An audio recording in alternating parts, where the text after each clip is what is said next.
Sosok Nadia Astrela gelar pernikahan super mewah bak konser, wedding cake-nya setinggi 5 meter.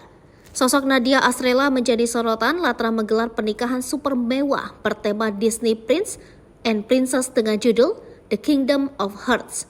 Pernikahan megah itu digelar pada Sabtu 9 September 2023 di Hotel Padma Semarang. Bagi yang asing dengan nama Nadia Astrela, ia merupakan runner-up Miss Indonesia tahun 2018. Nadia Astrela juga merupakan Miss Jawa Tengah 2018 dan mewakili Jawa Tengah di ajang Miss Indonesia. Nadia menikahi pria bernama Bill Aristo. Bill sendiri merupakan seorang pengusaha di bidang furniture. Ia adalah pemilik Artcraft Furniture yang melakukan usaha ekspor furniture. Dengan latar belakang keduanya, tak heran jika mereka mampu menggelar pernikahan mewah yang mengundang decak kagum orang. Pernikahan tersebut sangat kental dengan nuansa bak di negeri dongeng. Di awal acara, para tamu undangan seolah masuk ke sebuah buku raksasa yang terdapat di venue pernikahan. Dalam buku tersebut terlihat gambar istana seperti dalam dongeng. Memasuki venue, tamu undangan disuguhkan dengan pemandangan spektakuler dari dekorasi ruangan dan pelaminan pengantin.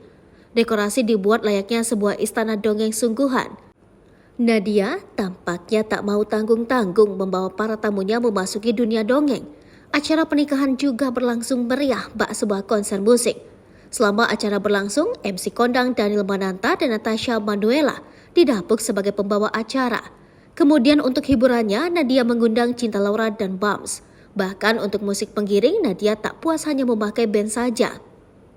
Ia mendatangkan sebuah grup orkestra untuk menjadi penggiring musik selama acara berlangsung. Hal spektakuler lain dari acara ini adalah wedding cake yang melengkapi pernikahan Nadia dan Bill. Wedding cake tersebut didesain dengan bentuk seperti castle dan memiliki tinggi 5 meter.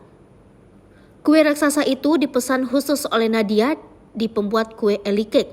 Untuk mendramatisir kue itu turut diberi pencahayaan sehingga penampilannya makin mirip castle sungguhan. Kemudian untuk para tamu, Nadia memberi souvenir berupa kotak perhiasan mewah berbentuk kereta kencana. Kotak perhiasan itu berwarna putih dan emas, menyesuaikan dengan tema acara.